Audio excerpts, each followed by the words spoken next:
होली की आत्मा। बचपन से शहर में रहने वाला मनोज इस साल होली की छुट्टियों में अपने गांव दुर्गापुर वापस आता है, जहां उसे देख पूरा गांव खुशी से झूम उठता है। जब गया था तब इतना सा था और अब देखो कितना बड़ा हो गया है। हाँ सरपंच जी, जब मैं गया था तब आप भी बहुत जवान थे और अब देखो कितने बूढ़े हो गए हैं आप। चलो चलो, बढ़िया है।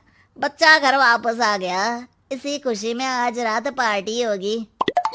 क्या बात है, गांव में भी पार्टियां होने लगी। वैसे अगर पार्टी की बात है तो आज क्यों सीधा होली पार्टी करते हैं।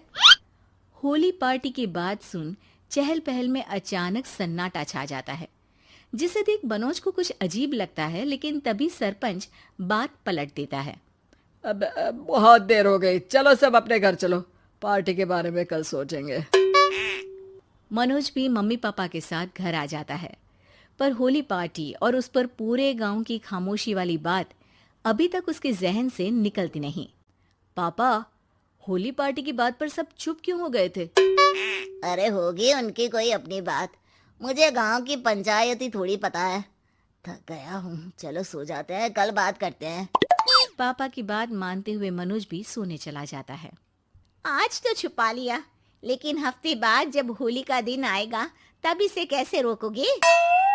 अगली सुबह सूरज के साथ ही मनोज भी गांव घूमने निकल जाता है, जिस पर रास्ते में उसे अपनी ही उम्र के कुछ लड़के भी मिलते हैं, जिनसे दोस्ती कर अब वो उनके साथ घूमने लगता है। इसी तरह कुछ दिन बीत जाते हैं और होली नजदीक आने लगती है। दोस्तों, होली में 4 दिन ही बचे हैं, पर गांव में उसकी कोई तैयारियां क्यों नहीं दिख रही? क्योंकि यहाँ होली नहीं मनाई जाती। अरे पर ऐसा क्यों? वो राजा भूषण। अरे तुम 4 दिन के लिए आए हो, क्या इतना सोच रहे हो? चलो कुछ खाने चलते हैं। इसी के साथ एक बार फिर होली की बात को टलते हुए देख मनोज को शक होने लगता है। वो घर पहुंचते ही इंटरनेट पर अपने गांव और राजा भूषण के बारे में जानकारी निकालने लगता है। क्या? मुझे आज तक ये नहीं पता था। ऐसा कैसे? किसी ने मुझे कुछ बताया क्यों नहीं? सारी जानकारी लेने के बाद मनोज गांव वालों या अपने मम्मी पापा से कुछ पूछे बिना खुद ही उसकी सच्चाई के बारे में छानबीन करने लगता है, जिसके चलते वो राजा भूषण की हवेली में पहुंचता है। वाह, क्या हवेली है यार। पर क्या यहाँ सच में कोई भूत है? हेलो भूत जी, कोई है क्या? हम इस साल गांव में होली सेलिब्रेट कर रहे हैं, क्या आप उस पर थोड़ा इंटरव्यू देंगे? मनोज के ऐसा बोलते ही गांव में तूफान उठ जाता है और हवेली में रखी सारी चीजें हिलने लगती है। एक अदृश्य शक्ति मनोज को धक्का देकर हवेली से बाहर निकाल दरवाजा बंद कर लेती है।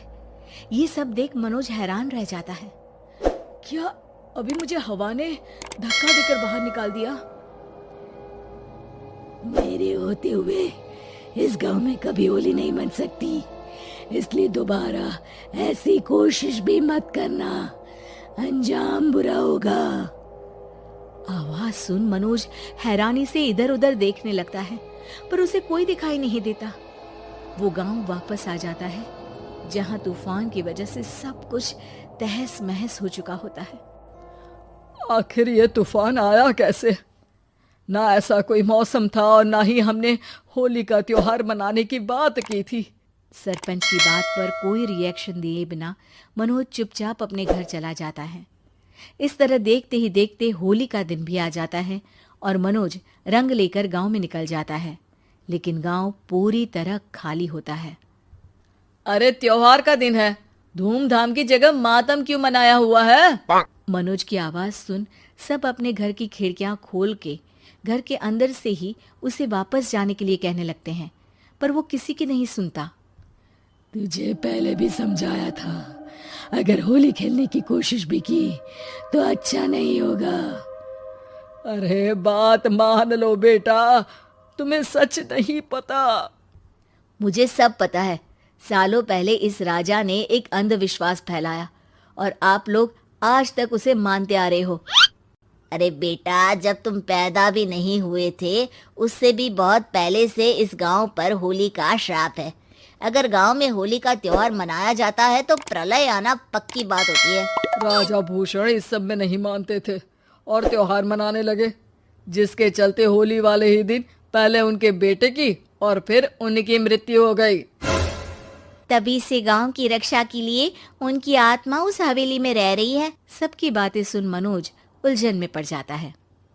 सोचना भी मत मनोज, अगर तुमने इस परंपरा को तोड़ने की कोशिश भी की तो उसका परिणाम इस गांव और गांव के लोगों के लिए अच्छा नहीं होगा।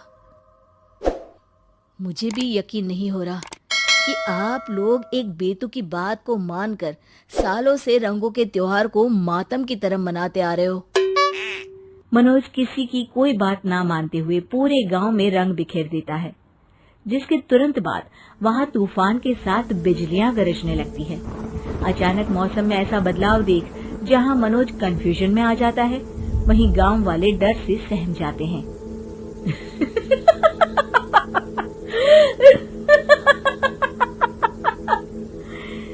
इस लड़के ने हमारे जैसे सिर्फ अपने स्वार्थ के लिए नहीं बल्कि पूरे गांव की खुशियों के लिए यहाँ होली मनाई है, जिस वजह से अब इस गांव पर होली का श्राप टूटता है। ऐसा बोलकर राजा का भूत वहां से गायब हो जाता है, जिसके बाद गांव के लोग धूमधाम से होली मनाते हैं। खुशियों के रंग गांव में बिखरे ही होते हैं कि अगली सुबह अचानक मनोज कहीं गायब हो जाता है और एक बार फिर गांव में होली का नया राज शुरू हो जाता है।